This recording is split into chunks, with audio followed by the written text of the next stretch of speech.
CNN wants me to believe that Trump is racist because racist people support him.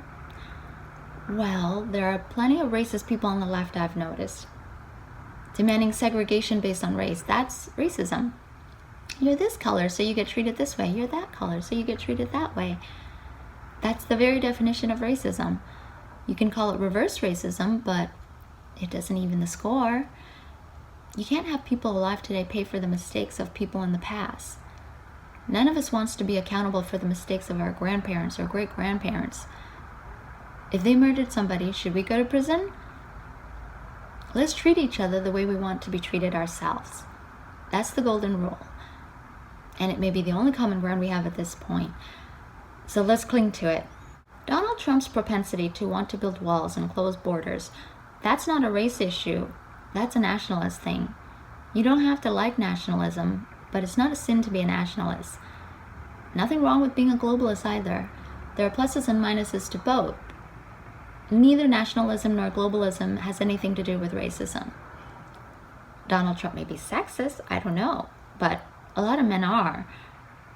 Even previous presidents who were better at hiding it.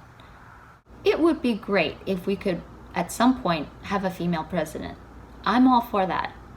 But let's not just choose somebody because they're female. That would be sexist or reverse sexism.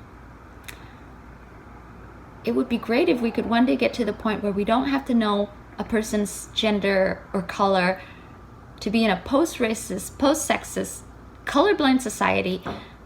That would be wonderful.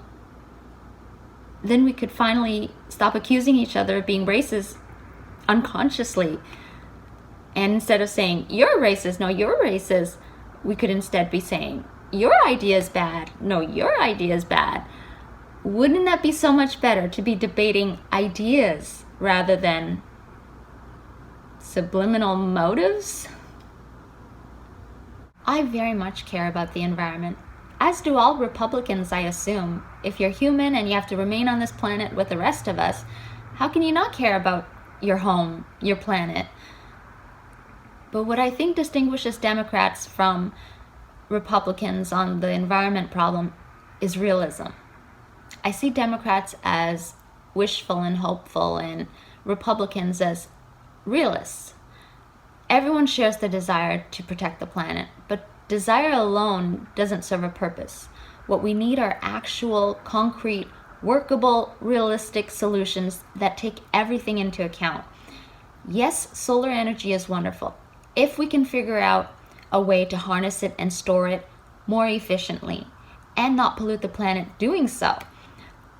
See, a lot of young minds are drawn in by the romantic activism, and they don't spend the time to study the nitty-gritty of all these renewable energies. If you ask them, do they know how dirty the process is to manufacture solar panels? And then how long do they last? How many people can actually answer that? How many people who talk about renewable energy actually understand the industry, like in a practical way, like understanding the numbers, the conversions, the units, the byproducts, and all that? I don't want to sound like I'm anti-renewable energy, because I'm not. So far from it. I want a Tesla. I love trees. I love clean air. I love clean water. I want us all to stop flying airplanes tomorrow. But is that going to happen? Are we all just going to turn off our lights and give up our devices and live in darkness like North Korea to save the planet? That's why I say Republicans are realists. They don't want to trash the environment. They're just realists. And if you want to compare the numbers, China always comes out on top as the worst polluter in air, land, and sea, even in outer space. Fortunately, I think this year their pollution and emission levels have gone down quite a bit. So to all you globalists out there who want to keep those Chinese factories up and running, do you really care about the environment as much as you say you do? You can't have it both ways. China's been the filthiest, most irresponsible, nation on the planet in all of human history. And globalists want to give them a carte blanche to continue keeping everybody's little economies going. Pay attention to what people do, not to what people say. When I paid attention to the things that Trump said, I did not like him as a person, as a president. But when I looked at what he's done, he's pulled us out of never-ending foreign wars, ended unfair trade agreements, got the Middle East to sign a peace deal, and got North Korea to stop missile testing. He's the first president since Carter to not start any new wars. And he's the first president to acknowledge Taiwan as separate from China and gave them the protection they so desperately need right now. And he's protecting all of the countries and islands in the South China Seas from the CCP's complete takeover. He strengthened our alliance with India, Japan, and Australia. And he's formed new and better trade deals. And the banning of China's 5G Huawei, that's a big one. Convincing other countries to do the same, that one's huge. When I consider all of these things he's done, I have to approve of him as president. I mean, these are all the things you'd put on a wish list that you want out of a president. Correct me if I'm wrong. With regard to taxes, I don't actually care if Trump pays any taxes. If a president does good things for his country, I don't care if presidents get exempt from taxes their whole life. Like, whatever amount that one person is supposed to pay isn't going to affect anything. Nor do I care about his affairs with women. And if he obstructs justice when there's nothing to even obstruct. You know what that whole charade reminds me of?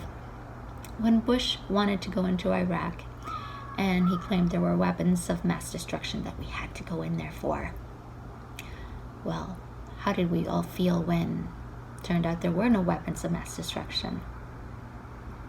Betrayed? Lied to? Yeah. And no Russian collusion. 4 years of hard-hitting journalism. And that's why I don't watch CNN anymore. I don't like being manipulated. Trust is a very easy thing to lose. And once lost, it might never be regained, ever. So guess what? Now that you tell me that this is the most secure election in history, guess what I'm more inclined to believe? The opposite. Like when the CCP tried to tell its people there is no food shortage, what do you think their people believed? People can be trained, you know. They can be trained to take you at your word, to question everything you say, or to believe the opposite of everything you say. We're funny like that. I don't like other people telling me what I should and shouldn't care about. Just tell me what's going on, and I'll decide if I care. Yeah, it took me a little while to see how skewed the media is, but I see it now. And I wondered why, too. Like, why is it so one-sided and homogenous?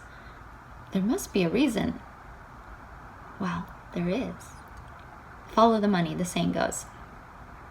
Clearly.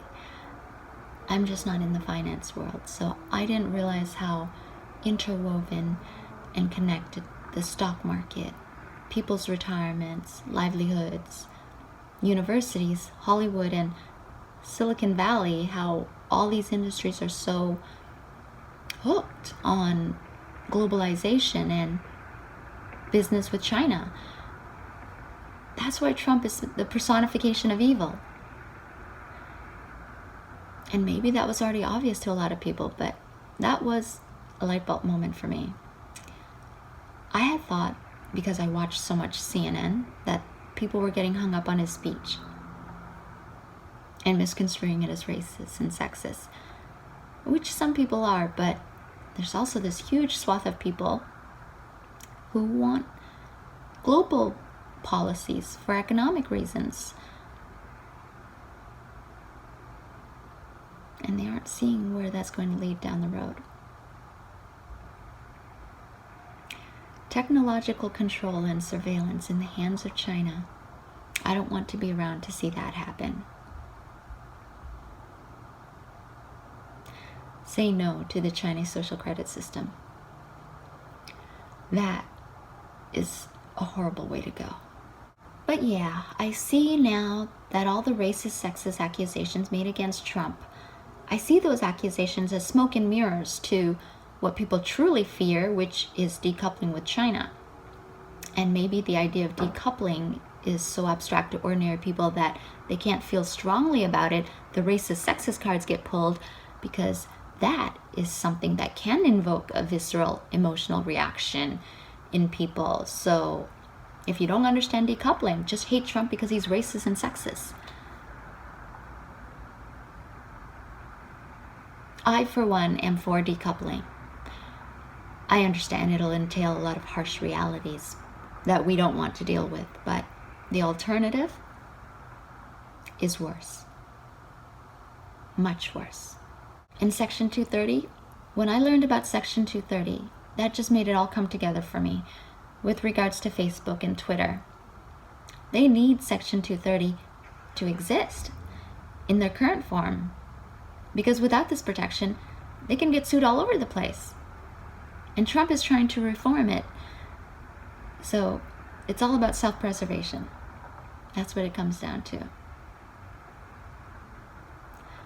I know who I'm rooting for. I sure hope these lawsuits amount to something, because Biden getting 11 million more votes than President Obama organically, without lifting a finger, barely campaigning at all, that's not believable, even to people on the left.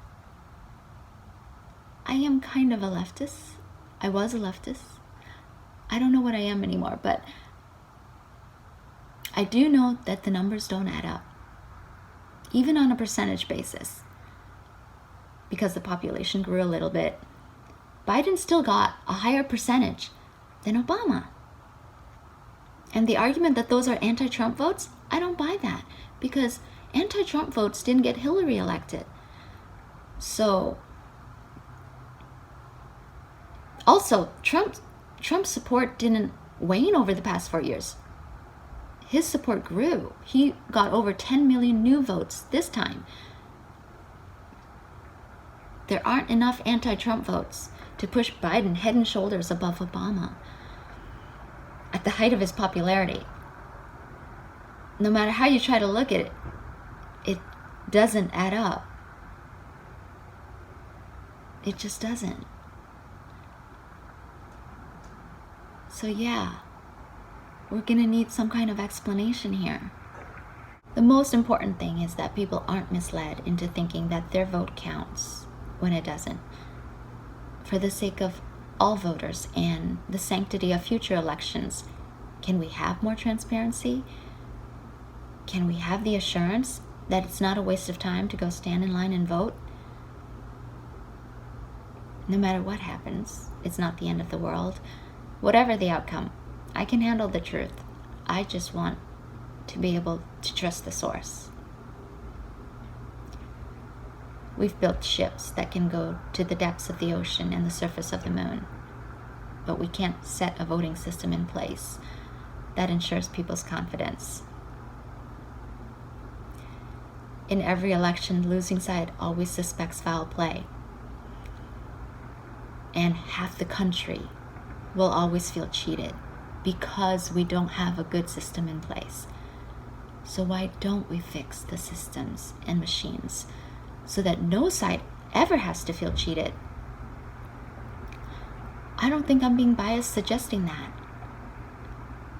I'm just trying to be logical about it so we don't have the same issues cropping up every election cycle.